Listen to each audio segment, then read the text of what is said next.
Hello दोस्तों, कैसे आप सब। मैं हूं वाई सिंह और आप देख रहे हैं द एपिक पेशेंट। और आज हम पढ़ेंगे congestive heart failure. Congestive heart failure होता क्या है, इसके बारे में आप आज अपन डिटेल में जानेंगे। देखते हैं इसके बारे में। Congestive heart failure is a syndrome. Congestive heart failure क्या होता है? सिंड्रोम है इसमें in which heart is unable to pump the amount of oxygenated blood. इसमें क्या हार्ट है ना, ऑक्सीजनेटेड ब्लड को पंप करने में अनेबल होता है इसमें। और इसके वजह say that is required by the body. Oxygenated blood अपनी बॉडी को जरूरत पड़ती है। और ये हार्ट होता है जो कंजेस्टिव हार्ट फेलियर में ऑक्सीजनेटेड ब्लड को सप्लाई नहीं कर पाता है। Coronary artery disease is the most common cause. CAD लिखा है मैंने। Coronary artery disease most common cause होता है। इसका दो प्रकार का होता है मोस्टली। इसमें लेफ्ट साइड हार्ट फेलियर होता है, राइट साइड हार्ट फेलियर होता है। इसमें लेफ्ट साइड हार्ट फेलियर को देखें हम, तो इसमें left ventricle is unable to pump enough blood to the body. इसमें लेफ्ट वेंट्रिकल होता है जो सही से कॉन्ट्रैक्ट नहीं कर पाता, उसकी वजह से ब्लड ऑक्सीजनेटेड ब्लड अपनी बॉडी तक नहीं पहुंच पाता है। ये इसमें लेफ्ट साइड हार्ट फेलियर होता है इसमें। और इसमें दो प्रकार का रहता है, systolic failure, diastolic failure. Systolic failure में क्या होता है कि रिड्यूस्ड इजेक्शन फ्रैक्शन, इसमें इजेक्शन फ्रैक्शन कम रहता है। और इसमें डायस्टोलिक फेलियर में क्या होता है? Preserved ejection fraction. Left sided heart failure के क्लिनिकल मैनिफेस्टेशन या साइन एंड सिम्टम के बारे में अगर बात करें हम, तो पल्मोनरी कंजेशन होता है इसमें। पल्मोनरी कंजेशन, जो पल्मोनरी अपने लंग्स होते हैं उसके अंदर कुछ कंजेशन होगा और ऑब्स्ट्रक्शन होगा। पल्मोनरी एडिमा हो जाएगा, लंग्स में एडिमा हो जाएगा क्योंकि लेफ्ट साइड हार्ट फेलियर है इसमें। और अपना जो ब्लड है लेफ्ट साइड हार्ट फेलियर में, तो पल्मोनरी वेन के थ्रू अपने लंग्स से हार्ट में आता है ब्लड। लेकिन ये अब फिर से रिगर्जिटेट हो रहा है तो ब्लड में कंजेशन हो जाएगा, ब्लड वहाँ रुक जाएगा और लंग्स में इकट्ठा होने लग जाएगा। और जिसकी वजह से क्या होता है? पल्मोनरी एडिमा हो जाएगा। इसमें ड्राई कफ हो जाएगी, उसको सूखी खांसी आएगी, उसको टेकिकार्डिया, उसको अपनी हार्ट बीट है वो बढ़ जाएगी, उसकी टेकिकार्डिया हो जाएगी।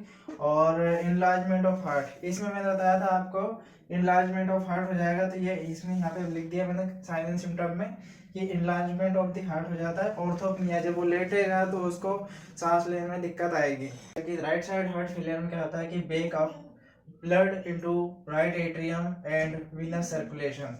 अपना जो ब्लड होता है वो right atrium and venous circulation में बैक फ्लो हो जाता है उसका। इसमें unable to pump enough blood to into the lungs.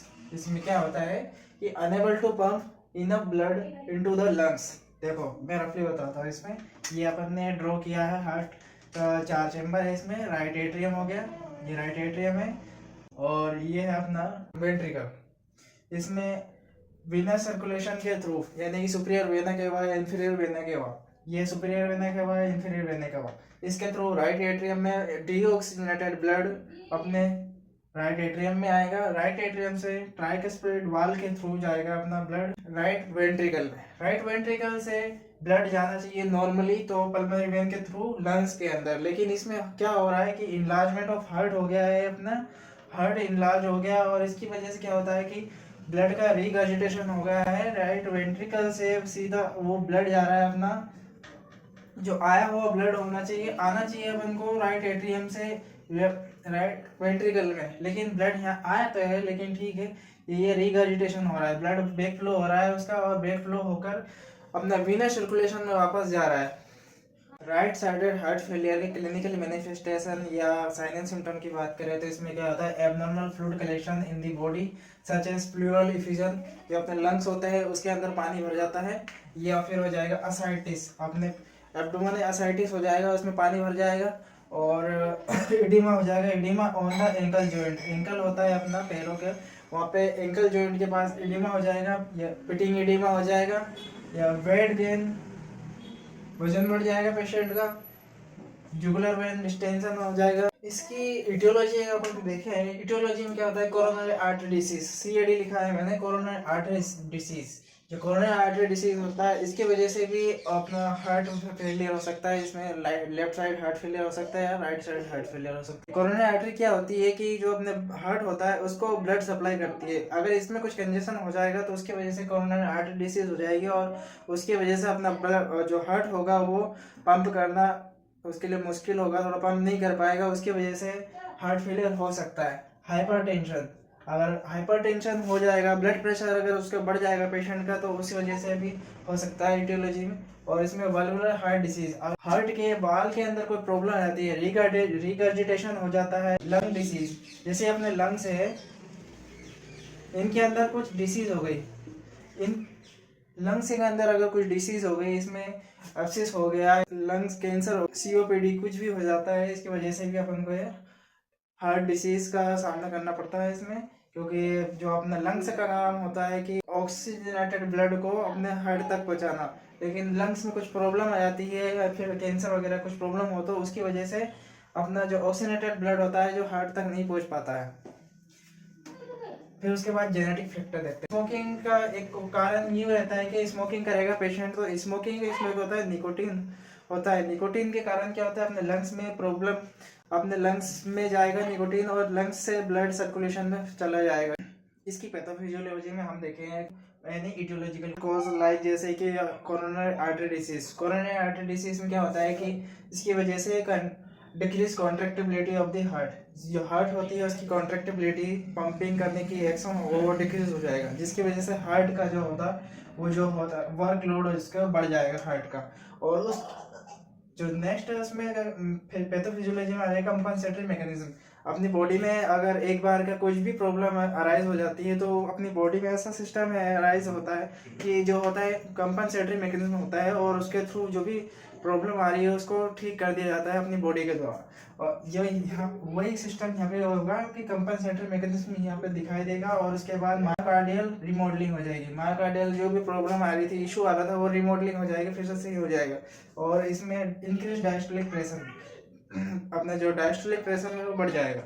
लेकिन बार बार ये प्रॉब्लम होती रहेगी, उसका अपना जो कोई इटियोलॉजिकल कोज के कारण है उसका कॉन्ट्रैक्टिबिलिटी घटती रहेगी हार्ट की, और उसमें के वर्कलोड बढ़ता रहेगा अपना हार्ट का। तो उसके बार बार ये प्रॉब्लम होने की वजह से अपना हार्ट कब तक उसको कंपनसेटरी मैकेनिज्म काम करेगा, रिमॉडलिंग होगी, कभी ना कभी तो वो हार्ट को थकना ही पड़ेगा। तो हार्ट में क्या होता है, वेंट्रिकुलर हाइपरट्रोफी होती है। जो अपना हार्ट होता है, ये वेंट्रिकुलर जो अपने वेंट्रिकल होते हैं इसके हाइपरट्रोफी हो जाती है। हाइपरट्रोफी मतलब कि उसके जो साइज होता है, शेप होता है, वो बढ़ जाता है उसका, और इसकी वजह से हार्ट फेलियर हो जाता है। इसके डायग्नोस्टिक इवैल्यूएशन की बात करें तो इसमें हिस्ट्री टेकिंग फिजिकल एग्जामिनेशन करेंगे। हिस्ट्री टेकिंग में अपन उसकी पास्ट हिस्ट्री पता करेंगे, इसको जेनेटिक प्रॉब्लम है, उसके परिवार प्रॉब्लम है, इसकी जो भी हिस्ट्री है वो भी लेंगे हम, मेडिकल हिस्ट्री, सर्जिकल हिस्ट्री, पुरानी हिस्ट्री लेंगे उसकी। और फिजिकल एग्जामिनेशन में इंस्पेक्शन, पाल्पेशन एंड परकशन करेंगे अपन, एंड ऑस्कल्टेशन में। फिर नेक्स्ट करेंगे central venous pressure. Central venous pressure पता करेंगे उसका, और एक नॉर्मल, इसमें नॉर्मल वैल्यू होती है 3 to 8 mm of G, central venous pressure. और नेक्स्ट है एबीजी, आर्टरियल ब्लड गैस। इसमें क्या होता है, एबीजी में आर्टरियल ब्लड गैसेस होती है। इट्स रेस्पिरेटरी एसिडोसिस, इसमें रेस्पिरेटरी एसिडोसिस पता करेंगे। इसमें पीएच पता करेंगे कि पीएच कितना होता है। इसमें एबीजी में पता चलता है कि पीएच कितना होता है, 7.35 होता है इसका पीएच, और उसका पीएसयू2 partial carbon dioxide more than 45 mmHg, इसमें पता चलता है कि रेस्पिरेटरी एसिडोसिस हो रहा है। और अपना इकोकार्डियोग्राफी, इकोकार्डियोग्राफी में करेंगे तो इसमें नॉर्मल इजेक्शन फ्रैक्शन इसमें 60 to 65% पाया जाता है। अगर इससे कम होता है तो उसमें प्रॉब्लम आती है। और चेस्ट एक्सरे करेंगे, चेस्ट एक्सरे करेंगे, क्यों करेंगे, इससे पता चलता है चेस्ट एक्सरे क्यों करेंगे, चेस्ट एक्सरे करने से कि हार्ट के जो एनलार्जमेंट है उसका शेप साइज क्या आ रहा है वो उसे पता करेंगे। वही इसमें एमआरआई भी करेंगे या सीटी स्कैन भी करेंगे। और नेक्स्ट है pulmonary function test. Pulmonary function test में क्या होता है कि एक स्पायरोमेट्री होती है, स्पायरोमेट्री के थ्रू पता करते हैं कि पल्मोनरी अपने जो लंग्स है वो कैसे काम कर रहे हैं, वो सही से प्रॉपर वर्क कर रहे हैं नहीं कर रहे।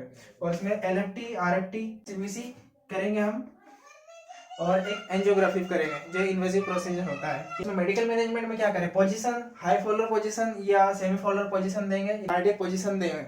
नेक्स्ट है ऑटो एडमिनिस्ट्रेशन करेंगे, क्योंकि उसकी बॉडी में ऑक्सीजन की सख्त जरूरत पड़ेगी उसको, इसलिए उसको ऑटो एडमिनिस्ट्रेशन करेंगे।